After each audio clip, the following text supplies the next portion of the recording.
kepada Sang Merah Putih. Hormat senjata!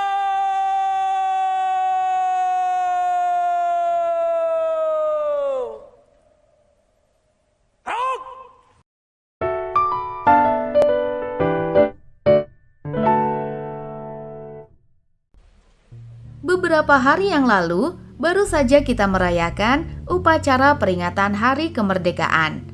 Momen ini bukan hanya sekedar peringatan formal, tetapi juga sebuah tonggak sejarah yang menjadi dasar bagi lahirnya sebuah bangsa yang bebas dan berdaulat.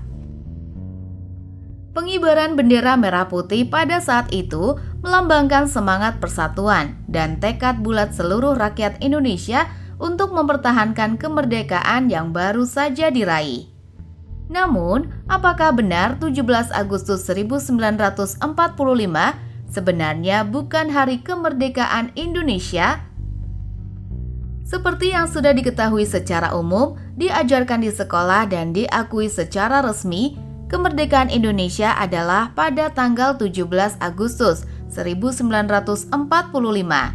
Dengan momentum dibacakannya teks proklamasi oleh Insinyur Soekarno, diikuti pengibaran bendera merah putih, dan sampai saat ini setiap tahun dirayakan dengan penuh kebanggaan dan rasa nasionalisme oleh seluruh rakyat Indonesia sebagai Hari Kemerdekaan Bangsa Indonesia.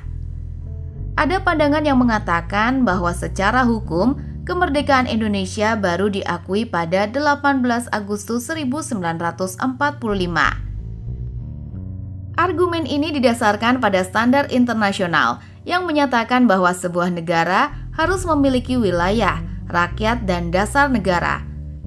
Pada 18 Agustus 1945, sidang BPUPKI, PPKI mengesahkan Pancasila dan Undang-Undang 1945 sebagai dasar negara, sehingga tanggal ini dianggap sebagai kemerdekaan negara Indonesia yang resmi. Jadi, 17 Agustus 1945 dipandang sebagai Hari Kemerdekaan Bangsa Indonesia, merujuk pada masyarakat yang ada di wilayah Indonesia, dari Sabang sampai Merauke. Sementara itu, kemerdekaan negara Indonesia yang diakui secara hukum dan memiliki dasar negara dianggap jatuh pada 18 Agustus 1945. Jika kita mengikuti pandangan yang mengacu pada standar internasional yang diterapkan oleh negara-negara penjajah, klaim kemerdekaan suatu negara atau wilayah dianggap sah jika diakui oleh penjajah maupun negara-negara lain. Berdasarkan standar ini, kemerdekaan resmi Indonesia sebenarnya baru diakui pada tanggal 27 Desember 1949. Pada hari tersebut, upacara penyerahan kedaulatan dari Belanda kepada Indonesia berlangsung secara resmi di dua tempat, yaitu di Amsterdam dan di Jakarta. Upacara ini menandai pengakuan formal Belanda terhadap kedaulatan Indonesia setelah proses negosiasi yang panjang dan penuh tantangan. Namun, jika kita melihat kembali ke momen yang sedikit lebih awal, yakni tanggal 2 November 1949, saat itu terjadi kesepakatan penting dalam konferensi meja bundar di Den Haag, Belanda. Konferensi ini melibatkan perwakilan dari Belanda, Republik Indonesia, dan Bijeenkomst voor Federal Overleg, yaitu Federasi Negara Bagian di Indonesia yang dibentuk oleh Belanda untuk membahas masa depan politik Indonesia pasca kemerdekaan, yang merupakan perwakilan negara-negara bagian di Indonesia. Kesepakatan yang dicapai dalam konferensi meja bundar adalah pembentukan Republik Indonesia Serikat, sesuai bentuk negara federal yang diakui secara internasional. Kesepakatan ini adalah langkah penting yang mengarah pada pengakuan kedaulatan Indonesia oleh Belanda. Meskipun pengesahan resminya baru terjadi pada 27 Desember 1945. Proses pengakuan kemerdekaan Indonesia oleh Belanda ini tidaklah sederhana dan melibatkan berbagai upaya diplomasi serta perlawanan bersenjata yang dilakukan oleh para pejuang Indonesia. Perjuangan diplomatik yang terjadi setelah proklamasi kemerdekaan pada 17 Agustus 1945 memperlihatkan bagaimana Indonesia terus berusaha mendapatkan pengakuan internasional. Meskipun Belanda mencoba mempertahankan pengaruhnya di wilayah Nusantara. Perundingan-perundingan seperti Linggajati, Renville, dan akhirnya Konferensi Meja Bundar merupakan bagian dari perjalanan panjang yang akhirnya membawa Indonesia pada pengakuan kedaulatan penuh.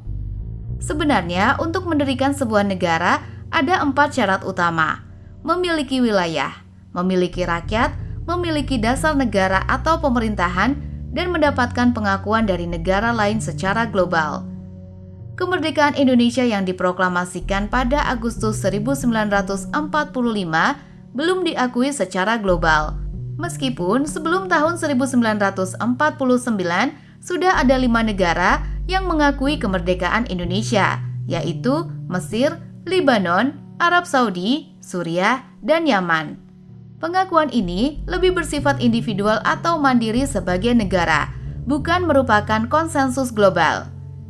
Pengakuan global baru didapatkan setelah Belanda secara resmi mengakui kedaulatan Indonesia pada tahun 1949. Hal ini menandai pengakuan internasional yang lebih luas terhadap kemerdekaan Indonesia. Akhirnya, Indonesia dapat bergabung dengan PBB pada tanggal 27 September 1950 sebagai anggota ke-60, menunjukkan pengakuan internasional yang penuh dan posisi Indonesia sebagai negara berdaulat di mata dunia.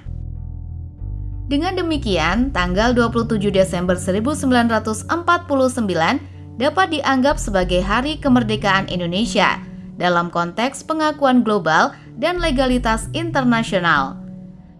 Ini mungkin menimbulkan perdebatan karena bertentangan dengan narasi nasional yang sudah diterima secara luas bahwa 17 Agustus 1945 adalah Hari Kemerdekaan.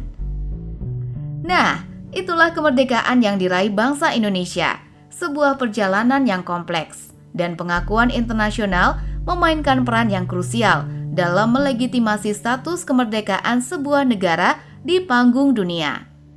Kalau menurut kamu, merdeka itu apa sih?